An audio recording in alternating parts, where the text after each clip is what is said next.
No tópico de número 3, nós temos o título O Espírito Santo e a Bíblia. Então já falaremos no tópico 3 e, ao final, claro, a nossa conclusão. O ponto de número 1, ele nos diz a inspiração do Antigo Testamento. As palavras da Escritura, nós sabemos que são as próprias palavras de Deus. Nós temos passagens do Antigo Testamento que identificam a lei mosaica e as palavras dos profetas, tanto falada quanto escritas, como o discurso do próprio Deus. 1 Reis 22, do 8 ao 16, Neemias 8, Salmo 119, Jeremias 25, do 1 ao 13. A própria Escritura, como nós já dissemos, ela declara a sua própria inspiração. Vamos ver alguns exemplos da afirmação da Bíblia como sendo ela mesma a divina palavra de Deus. No registro de Juízes, ele ensina que os livros de Moisés são mandamentos do Senhor, Juízes 3:4. Esdras reconhece como inspirados os livros de Jeremias, Ageu e Zacarias. Veja lá, Esdras 1:1 e Esdras 5:1. A respeito da inspiração da lei de Moisés e dos profetas, Zacarias ensinou que os seus escritos eram as palavras que o Senhor dos Exércitos enviara pelo seu Espírito, mediante os profetas precedentes. Zacarias 7:12. O próprio Cristo, ele mencionou a lei de Moisés, os profetas e os salmos como livros inspirados. Lucas 24:44 está registrado esta fala de Jesus. Essas declarações da própria Escritura atestam que o Espírito Santo é a fonte originária de inspiração do Antigo Testamento. Soma-se a esses textos, como já foi visto, o uso frequente da expressão "assim diz o Senhor", e as palavras equivalentes que ocorrem por mais de 3.800 vezes no Antigo Testamento. Vejamos que quando os profetas dizem "assim diz o Senhor", eles estão reivindicando a condição de mensageiros do soberano rei de Israel, ou seja, o próprio Deus, e declarando que suas palavras são palavras de Deus, não contêm, elas são a palavra de Deus e com autoridade absoluta. Nessa compreensão, toda palavra que o profeta falava em nome de Deus era de fato Deus quem falava. Dá uma olhadinha em 1 Reis 13:21 a 26, Ageu 1:12. Irmãos, em vista disso, rejeitar, descumprir ou desobedecer a palavra de um profeta era o equivalente a não dar crédito ao próprio Deus. 1 Samuel 10:18. Os 39 livros do Antigo Testamento, eles mostram uma unidade marcante de propósito, de programa, que se explica de maneira mais satisfatória como sendo a operação de uma mente única. Que mente é essa? A mente do nosso Deus, o próprio autor divino. Essa consistência nos registros do Antigo Testamento demonstra que cada palavra vinha diretamente de Deus. A autoridade das Escrituras está na fonte definitiva da inspiração dela. Que quem é esta fonte? O Espírito Santo. O ponto de número 2 nos diz a inspiração do Novo Testamento. Ponto 1 do Velho, ponto 2 do Novo. O Novo Testamento ele possui dois fundamentos básicos de inspiração. O primeiro fundamento é que a promessa de Cristo de enviar o Espírito Santo para guiar os discípulos. É a primeira promessa. A segunda é que os escritos bíblicos, eles vindicam este cumprimento. Jesus promete e há o cumprimento. Jesus não somente confirmou que o Antigo Testamento é a palavra de Deus, como também prometeu o mesmo para o Novo Testamento, ao afirmar que o Espírito Santo ensinaria todas as coisas aos apóstolos e os guiaria em toda a verdade. Por isso, os escritores do Novo Testamento, eles reivindicam estar falando em nome de Deus. Paulo ele declara que suas epístolas são a palavra de Deus. Aos Romanos, o apóstolo ele declara estar ministrando o Evangelho de Deus. Romanos 15:16. Aos Coríntios, ele confirma que as coisas que escreveu são mandamentos do Senhor. Confere lá, 1 Coríntios 14:37. Para os irmãos na Galácia, ele diz que o Evangelho por ele anunciado não era segundo os homens, mas pela revelação de Jesus Cristo. Ou de Jesus Cristo. Gálatas, capítulo 1, verso 11 e 12. E os Tessalonicenses, quando ele escreve, ele enfatiza que os exortava não como palavra de homem, mas como palavra de Deus. 1 Tessalonicenses 2:13. Paulo também, ele reconhece a autoridade divina dos escritos paulinos e os classifica como escrituras. 2 Pedro 3:16.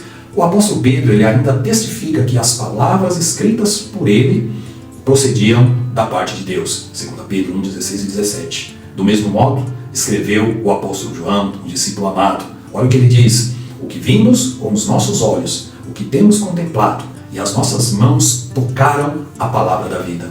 O que vimos e ouvimos, isso vos anunciamos. 1 João, capítulo 1, verso 1 e 3. Além desses textos, que não podem ser contestados, Paulo, ao escrever para Timóteo, ele citou o Antigo Testamento e os Evangelhos em um mesmo versículo, e os equiparou com escritura divinamente inspirada. Diz ele: porque diz a Escritura, não ligarás ao boi que debulha, e digno é o obreiro do seu salário. Citamos novamente isso para você fixar na mente, 1 Timóteo 5,18. A primeira parte da citação, ela reproduz o texto, como nós vimos em Deuteronômio 25,4. Não atarás a boca ao boi quando trilha. E a segunda citação faz referência aos ensinos de Jesus. Digno é o obreiro do seu salário ou do alimento. Lucas 10,7. Nessa direção, vários outros textos apontam para a ação do Espírito Santo nos escritos da Nova Aliança ou do Novo Testamento. João 16,13. Em vista disso, nós temos a confirmação que tanto o Antigo como o Novo Testamento, eles são autenticados, confirmados, ratificados como sendo a palavra de Deus. Já vamos para o ponto de número 3, que nos diz sobre a obra da regeneração e a iluminação. Você sabe o que é a regeneração e o que é a iluminação? É diferente de inspiração? Veremos que o Espírito Santo lança a mão da palavra e aplica ao coração a fim de produzir o arrependimento e a fé, e por esse meio, a vida. Por essa razão, a Bíblia fala na regeneração em termos do nascer do Espírito, e de sendo de novo gerados pela palavra de Deus, viva e que permanece para sempre. 1 Pedro 1,23. Veja lá também João, o capítulo 3, verso 5. A doutrina da iluminação do Espírito envolve a obra do Espírito Santo na pessoa, levando essa pessoa a aceitar, a entender e apropriar-se da palavra de Deus. Na lição 1, nós já havíamos considerado várias evidências internas e externas que confirmam ser a Bíblia a palavra de Deus. Dá uma assistida no vídeo da lição de número 1. No entanto, mais poderosa e mais convincente que todas essas evidências é o testemunho interior do Espírito Santo. Sejam importantes, e o Espírito Santo ele faz uso delas, e em última análise, é a voz autorizada do Espírito no coração humano que produz a convicção de que a Escritura é, de fato, a palavra de Deus. Sem o Espírito Santo, a humanidade nem aceita, nem entende as verdades que vêm do nosso Deus. A rejeição da verdade divina pelos incrédulos, ela encontra-se vinculada à falta de entendimento espiritual deles. As coisas de Deus são, por eles, consideradas loucuras. 1 Coríntios 1, 22 e 23 e também 1 Coríntios 2, 14. Jesus descreveu os incrédulos como aqueles que ouvem, mas não compreendem. Mateus 13, do 13 a 15. Por causa do pecado, isso é um problema, esses homens se tornaram nulos em seus próprios raciocínios, obscurecendo os seus corações insensatos. Romanos 1:21. O Deus desse século cegou o entendimento dos incrédulos para que não lhes resplandeça a luz do Evangelho, segundo os Coríntios 4:4. Sua única esperança para receber entendimento espiritual ou para perceber a verdade da parte de Deus é somente através da iluminação do Espírito Santo. Efésios 1:18, 1 João 5:20. Jesus agradeceu ao Pai por iluminar o entendimento dos discípulos acerca da sua necessidade. Mateus 25.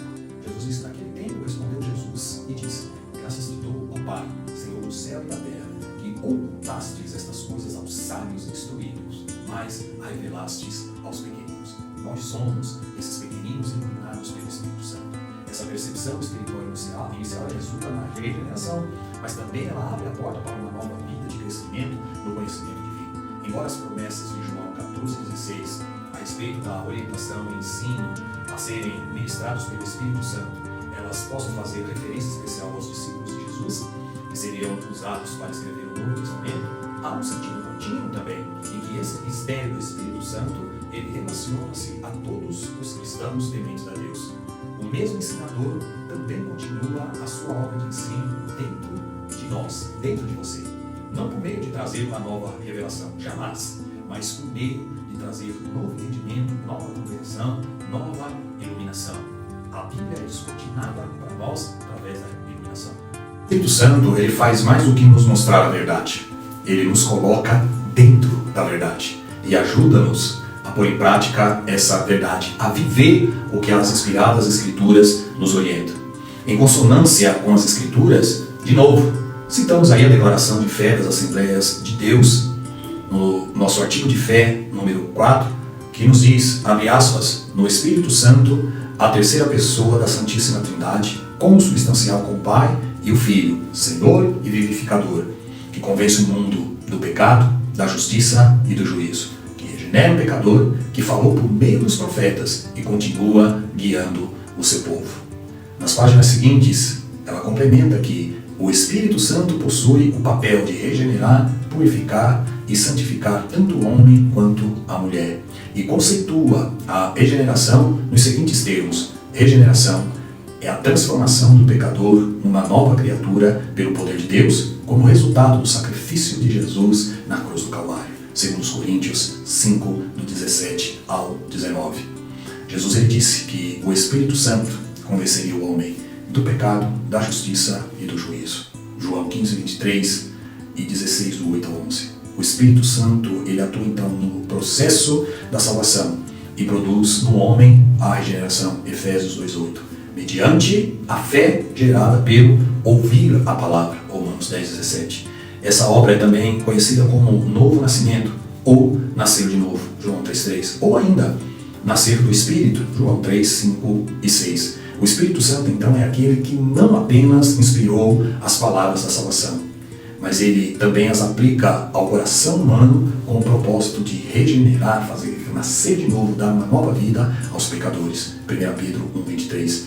Sem essa operação grandiosa do Espírito Santo, não é possível nem aceitar e nem entender a palavra de Deus. Mateus 13:15, 1 Coríntios 2:14. Essa ação de conduzir o pecador a compreender as verdades bíblicas, a isso nós chamamos de iluminação, Efésios 1:18. Porém, nós devemos aí ressaltar que o Espírito Santo ilumina o que ele já tem inspirado. Não se trata de maneira nenhuma de uma nova revelação. Gálatas 1:8 e 9. Desse modo, o Espírito Santo atua no processo da salvação e produz a fé regeneradora. A Bíblia diz que a fé antecede a regeneração, Efésios 2:8, Marcos 16:16, Romanos 10:9, e assegura que a fé vem pelo ouvir da palavra de Deus, Romanos 10:17. Paulo era ciente da impossibilidade de alguém discernir as boas novas se elas não fossem ensinadas por Deus, 1 Coríntios 2:14 ao 15. Por isso, o grande apóstolo ele rogava para que os crentes recebessem a capacidade de compreender o plano da salvação por meio da iluminação do Espírito Santo. Veja lá, de novo, Efésios 1:18 e 19. Porém, nós devemos entender que o Espírito Santo, ele sempre ilumina, nunca trazendo uma nova revelação. Pois, conforme nos é dito em Hebreus 1:1, Jesus é a revelação definitiva e absoluta de Deus para o homem. Chegamos aí à sinopse do tópico de número 3, que diz: a Bíblia reivindica a inspiração do Espírito Santo em todas as palavras das Escrituras. E passamos, finalmente, para a nossa conclusão, que diz que a Bíblia é a palavra de Deus escrita. Ela foi inspirada verbalmente e seus autores a escreveram inspirados pelo Espírito Santo. A inspiração da Bíblia, ela é plena. A Bíblia não contém, a Bíblia é a palavra de Deus. Todos os livros e palavras da Bíblia têm total e completa autoridade. Esse ensino, ele concorda com a nossa declaração de fé que professa crer, abre aspas, na inspiração divina verbal e plenária da Bíblia Sagrada, única regra infalível de fé e prática para a vida e o caráter cristão. Encerramos aqui o tópico de número 3 e, consequentemente, a nossa segunda lição do trimestre. Encerramos o tópico de número 3, consequentemente, a nossa lição de número 2. Espero ter os ajudado numa compreensão um pouco mais profunda sobre a inspiração bíblica, verbal e plenária. Deus abençoe você, te aguardo na próxima lição. Detalhe, não se esqueça de compartilhar este vídeo e se inscrever no canal Teologia e Pentecostalismo. Deus abençoe a sua vida neste ano de 2022. Até a nossa próxima lição, se Deus assim nos permitir.